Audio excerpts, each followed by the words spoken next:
Senhor presidente, eu quero cumprimentar Vossa Excelência, a todos os parlamentares que participam dessa importante sessão da Câmara dos Deputados. Quero cumprimentar o deputado Denis Bezerra, que lidera com o seu projeto essa iniciativa, que junto com tantas outras que vem sendo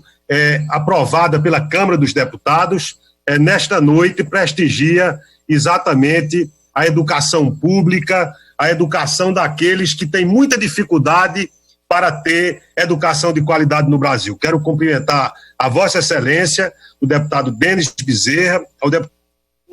Moses Rodrigues, ambos parlamentares cearenses como eu, mas eu quero, presidente, aproveitando essa oportunidade, por deferência do líder André Figueiredo, fazer alguns registros. O Brasil atravessa talvez uma das mais desafiadores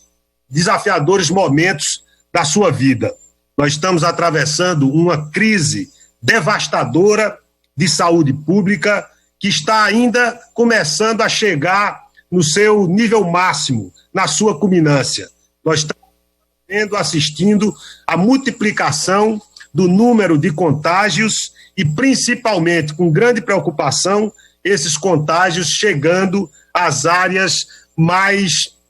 vulneráveis do Brasil, que é um país que já tem insuficiências gritantes em sua saúde pública e agora, diante de uma pandemia, com esses efeitos devastadores, certamente é um momento gravíssimo que reclamaria de todos aqueles que exercem função pública relevante uma grande responsabilidade. Ao mesmo tempo, nós sabemos os devastadores, igualmente devastadores, efeitos na economia do país decorrentes dessa pandemia. E por isso deveríamos estar todos nós, o parlamento que está cumprindo a sua tarefa, os governadores, todos eles que estão cumprindo a sua tarefa, os prefeitos, aqueles que trabalham com saúde, os profissionais de saúde, a quem quero render aqui a minha grande homenagem. É absolutamente estarrecedor o comportamento do presidente da República, que não só em relação à pandemia tem se colocado de uma maneira cínica, ignorando a gravidade desse momento, quando todos os chefes de Estado no mundo inteiro,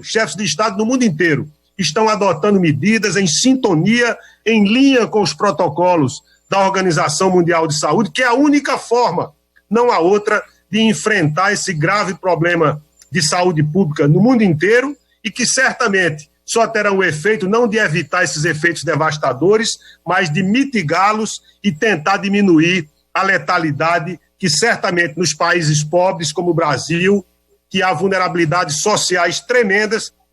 serão ainda mais devastadores. E mais grave do que isso, o presidente da República tenta tirar proveito político desse momento, e não é só de maneira a ignorar a gravidade desse momento de saúde pública ou tratá-la como uma gripezinha, ignorando todas as recomendações de ordem mundial. O presidente vem num crescendo, ali no final do carnaval, nós assistimos ele fazer um libelo contra a democracia no Brasil, que foi profundamente repreendido por todos aqueles que têm consciência da gravidade do momento, como o ministro Celso de Mello, que disse que o presidente da República parece não conter limites. E ele mesmo tendo aquele repúdio absolutamente universal do ponto de vista da cidadania brasileira, o presidente agora vem numa escalada, agredindo como agrediu no dia que demitiu o ministro Mandetta, exatamente porque conseguia agir em sintonia com esses protocolos sanitários internacionais. Nesse mesmo dia, ele faz um ataque ao presidente Rodrigo Maia, que não é só um ataque ao deputado Rodrigo Maia, que merece toda a nossa solidariedade, que vem conseguindo colocar o parlamento para funcionar. Ficou aqui de todos os líderes da casa essa solidariedade indispensável ao presidente da casa. Mas esse ataque não é um ataque a Rodrigo Maia, ao parlamentar do Rio de Janeiro, Rodrigo Maia. É um ataque à institucionalidade, ao Congresso Nacional, à Câmara dos Deputados. É estarrecedor. Não há outra palavra que possa simbolizar o presidente da República eleito democraticamente e à frente do quartel-general do Exército em Brasília, numa manifestação manifestação que, sob todos os aspectos, uma manifestação claramente de conteúdo autoritário, fascista, porque prega o fechamento do Congresso Nacional, prega o fechamento do Supremo Tribunal Federal, a nossa Suprema Corte, que é a cúpula do judiciário brasileiro, e mais grave ainda, prega o retorno daquele mais tenebroso período que a nação brasileira já viveu, que foi o AI-5, e nós sabemos o que isso representa. Eu quero dizer, senhor presidente, senhores líderes, senhores colegas parlamentares, deputadas e deputados, o parlamento brasileiro, deputados, deve uma resposta enérgica a essa insanidade, a essa inconsequência, a essa irresponsabilidade do presidente Jair Bolsonaro, que insulta a democracia, que insulta as instituições. Esse caminho maldito, como dizia o nosso sempre presidente da Câmara, o deputado Ulisses Guimarães, esse caminho maldito nós conhecemos, e dos seus efeitos sobre o país, aqueles que morreram, aqueles que foram torturados, aqueles que foram exilados. Não se pode brincar com algo que trouxe tanto custo, tanto sacrifício ao Brasil. Então, quero dizer aqui que, em nome dos partidos de oposição, em nome do Partido Socialista Brasileiro, que é o meu partido, que sofreu tanto com a ditadura militar, que perdeu muitos dos seus membros a partir do ex-governador Miguel Arraes, que passou 14 anos fora do país. O parlamento brasileiro tem que acompanhar, tem que permanecer em vigília cívica permanente, porque a partir de domingo nós não temos dúvida de que o presidente Bolsonaro tem dobrado a aposta, tem apostado no caos, tem investido com o único e exclusivo fim de manter esses radicais, essa horda de bárbaros digitais que agridem as instituições e as pessoas, mantê-los em sinal de alerta. Mas aqui tem democracia, tem república, ainda há juízes no Brasil, e por isso eu quero aqui compartilhar com os líderes da Câmara dos Deputados, com meus companheiros dos partidos de oposição e do meu partido, o PSB, a minha indignação. Eu que carrego, como presidente da República, também carrego a confiança do povo brasileiro para representar os valores que estão exatamente sacramentados na Constituição da República. Ele tem que ser contido, e a única camisa de força que é democrática, que é efetiva, é exatamente a Constituição Federal. Por isso eu não quero que nós passemos por esse período em que milhões de brasileiros estão adoecendo e muitos estão morrendo, principalmente quando os contágios agora passam a atingir aquelas zonas de vulnerabilidade. Nós não podemos admitir que aquele que foi eleito,